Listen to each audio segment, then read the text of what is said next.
রায়ের সাথে আমার পরিচয়ের মানে হওয়াটার চাইতে সবচেয়ে বড় কথা হইলো সেটা হলো যে আমি যখন ফটোগ্রাফি শুরু করি 1991-এ, তখন সেই সময়ে রঘু রায় হচ্ছে আমাদের এই এরিনার কিংবা আমাদের এই ফটোগ্রাফির একজন লেজেন্ড, মানে ওই সময় থেকেই। সো যেহেতু আমার শুরু আর ওনারও খ্যাতিটা তখন ছড়াচ্ছে, সেই ক্ষেত্রে তার দিকে আমাদের সেই অ্যাট্রাকশনটা ছিল, আমাদের আইডল হিসাবে তখন দেখতাম। আর সবচেয়ে বড় কথা হলো যে ওই সময় সে নিউজ ফটোগ্রাফিতে আপনি জানেন হয়তো বা যে সে বোধহয় 60s-এ শুরু করে, 60s 65-এ মেবি 65 স্টেটসম্যান পত্রিকা দিয়ে সে তার জার্নিটা শুরু করে ফটো সাংবাদিকতার। পরে ওখানে অনেকদিন কাজ করার পর একটা সময় গিয়ে টাইমস অফ ইন্ডিয়াতেও সে জয়েন করে, ওখানেও প্রায় 10 বছরের মতো কাজ করে। সো ওই টাইমস অফ ইন্ডিয়াতে উনি যখন 82 থেকে 92 আই থিঙ্ক, প্রায় 10 বছরের মতো কাজ করে। সেই সময়টা আমার 91-এর আমার শুরুর যেই সময়টা, তো ফলে যেটা হয়েছে যে কোনো কিছু হইলেই না তার প্রতি আমার একটা, তার কাজের প্রতি আমার একটা ইনফ্লুয়েন্স সবসময়ই করতো। আর তার কাজটার মধ্যে সবচেয়ে বড় যেই জিনিসটা আমাকে অ্যাট্রাক্ট করতো সেটা হলো যে প্রচণ্ড ইমোশন থাকতো কাজের মধ্যে। সে নিজের কাজের একটা স্টাইল ক্রিয়েট করতো, আমরা দেখলেই বুঝতাম যে না এই ছবি তো রঘু রায়ের তোলা ছবি, মানে এইরকমভাবে তার যেই স্টাইলটা তৈরি করা, এটা একজন ফটোগ্রাফার বিশাল বড় একটা পাওয়া।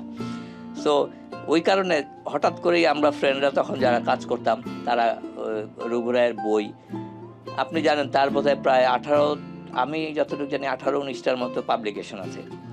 সেই পাবলিকেশনগুলা প্রত্যেকটা, যেমন মাদার তেরেসার উপর তার একটা পাবলিকেশন আছে, আর সবচেয়ে বড় কথা হলো যে দিল্লি, আগ্রা, ক্যালকাটা বিভিন্ন মানে ইসের উপর তার মানে অনেক দিন ধরে কাজ করার একটা জার্নির একটা পাবলিকেশন সে সবসময় করে।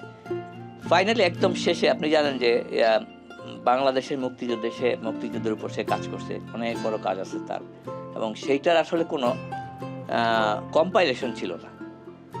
লাস্ট মানে গত বছর হয়তোবা 24 অথবা 25-24 হয়তোবা বাংলাদেশের একজন দুর্জয় ফাউন্ডেশন একটা অর্গানাইজেশন আছে, তারা এই রঘু রায়কে প্রপোজ করে যে আমরা আপনার যেই মুক্তিযুদ্ধের কাজটা এগুলো নিয়ে আমরা একটা পাবলিকেশন করব।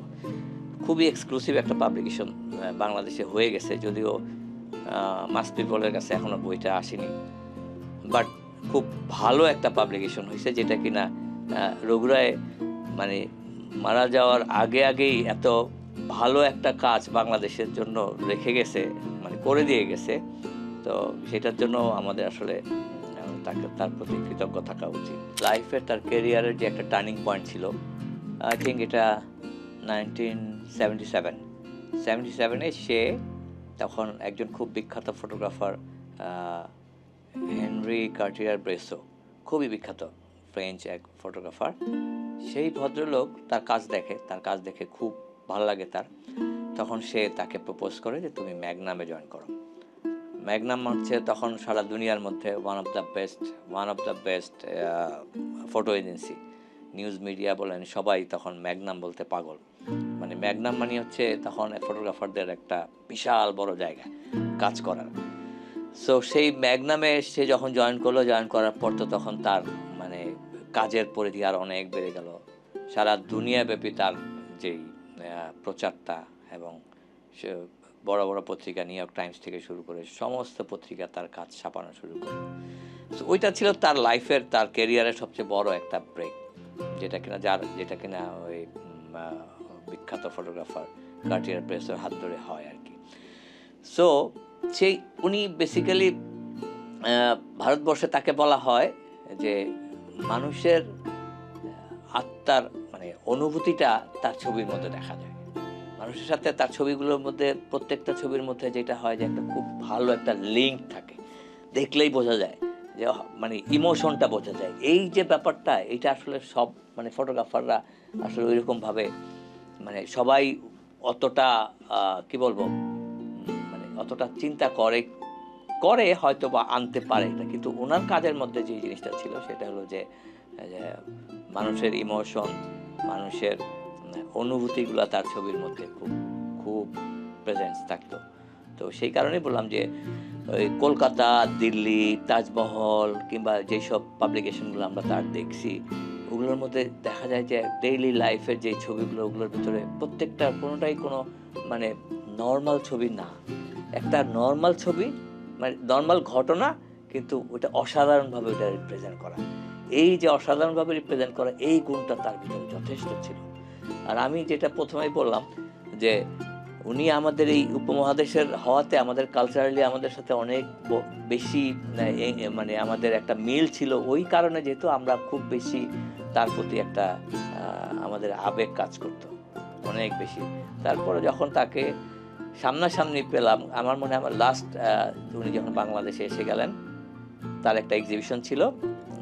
ওই এক্সিবিশনের সময় ওই যে আমাদের মুক্তিযুদ্ধের ছবিগুলো নিয়ে একটা এক্সিবিশন হয় চারুকলায়, তখন তার সাথে আমার খুব বড় একটা সময় আমার একটা কথা হয়। তো ওই সময় তখন মানে ব্যক্তি হিসাবে তাকে সামনাসামনি অনেকক্ষণ পেয়েছিলাম, কথা বলতে পারছি, প্রিয় মানুষ। সেটাই মানে যে শেষ বয়সে, ওনার শেষ বয়সে যে তার সান্নিধ্য পাওয়া, এটা অনেক বড় ব্যাপার। আমরা যখন আমি যখন শুরু করি তখন 1991, ওনার সাথে আমার দেখা হয়েছে 2024 অথবা 25 লাস্ট এক্সিবিশনটায় আর কি। এটা আমি এক্স্যাক্টলি একটা মনে নেই, হয়তো বা 25 কিংবা 24, যাই হোক।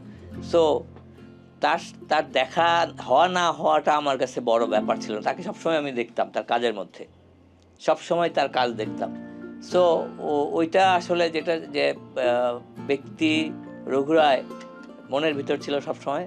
তার কাজ যখনই কোনো একটা নতুন কাজ পাবলিশ হইতো, তখনই মানে চেষ্টা করতাম তার কাজগুলো দেখার জন্য। আর ইনফ্লুয়েন্সের কথা যেটা বললেন, সেটা তো আবার মানে আমার যে কাজের মধ্যে যদি কোনো ইনফ্লুয়েন্স তো আছে অবশ্যই, বাট মানে আমি কতটুকু ওটা এক্সিকিউট করতে পারছি আমি জানি না, বাট অবশ্যই পুরো ইনফ্লুয়েন্স ছিল।